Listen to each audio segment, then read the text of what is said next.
Acts. Chapter 22. My friends and leaders of our nation, listen as I explain what happened. When the crowd heard Paul speak to them in Aramaic, they became even quieter.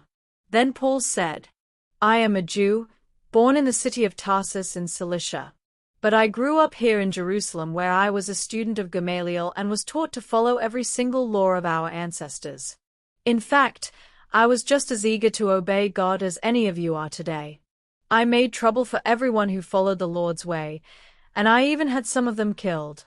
I had others arrested and put in jail. I didn't care if they were men or women. The high priest and all the council members can tell you this is true. They even gave me letters to the Jewish leaders in Damascus so that I could arrest people there and bring them to Jerusalem to be punished. One day about noon I was getting close to Damascus when a bright light from heaven suddenly flashed around me. I fell to the ground and heard a voice asking, Saul, Saul, why are you so cruel to me? Who are you? I answered. The Lord replied, I am Jesus from Nazareth. I am the one you are so cruel to. Those who were traveling with me saw the light, but did not hear the voice. I asked, Lord, what do you want me to do?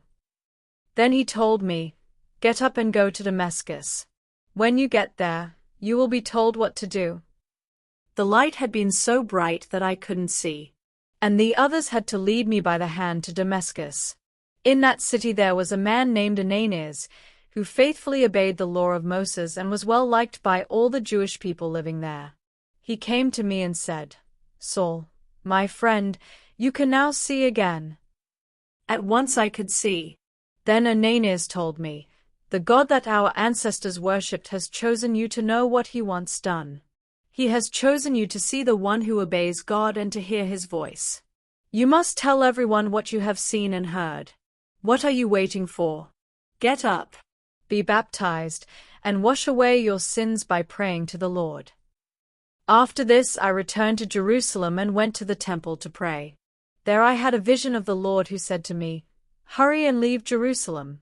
The people won't listen to what you say about me. I replied, Lord, they know that in many of our synagogues I arrested and beat people who had faith in you. Stephen was killed because he spoke for you, and I stood there and cheered them on. I even guarded the clothes of the men who murdered him. But the Lord told me to go, and he promised to send me far away to the Gentiles. The crowd listened until Paul said this. Then they started shouting, Get rid of this man. He doesn't deserve to live. They kept shouting. They waved their clothes around and threw dust into the air. Paul and the Roman army commander. The Roman commander ordered Paul to be taken into the fortress and beaten with a whip. He did this to find out why the people were screaming at Paul. While the soldiers were tying Paul up to be beaten, he asked the officer standing there, Is it legal to beat a Roman citizen before he has been tried in court? When the officer heard this, he went to the commander and said, What are you doing? This man is a Roman citizen. The commander went to Paul and asked, Tell me, are you a Roman citizen? Yes, Paul answered. The commander then said, I paid a lot of money to become a Roman citizen. But Paul replied, I was born a Roman citizen. The men who were about to beat and question Paul quickly backed off. And the commander himself was frightened when he realized that he had put a Roman citizen in chains. Paul is tried by the council. The next day the commander wanted to know the real reason why the Jewish leaders had brought charges against Paul.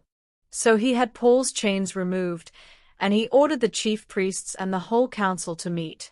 Then he had Paul led in and made him stand in front of them.